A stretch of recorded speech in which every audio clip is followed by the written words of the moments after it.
Lidhja e dijes, etikës dhe e vlerave shpirtërore. Përzierja midis dijes dhe ndjenjes njerëzore është diçka e rëndësishme dhe e domosdoshme kudo.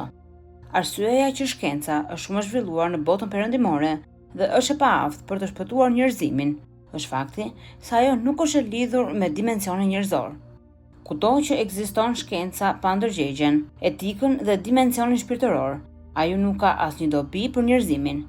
Shkenca, kur tërhiqet nga etika dhe vlerat shpirtërore, bëhet një bombë atomike që vret të pafajshmit dhe shndërrohet në një armë kimike që hidhen mbi pikat të tjera të botës, duke vrarë gra, fëmijë të rritur dhe të vegjël, njerëz e kafshë.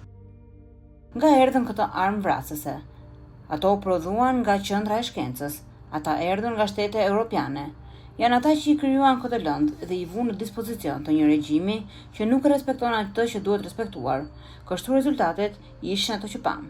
Armët dhe të gjitha produktet shkencore nuk janë të afta sot të sjellin lumturi për njerëzimin, për familjen ose t'u ofrojnë të rinjve, fëmijëve, grave dhe burrave kënaqësinë e jetës, sepse ato nuk shoqërohen me etikë dhe me vlera shpirtërore.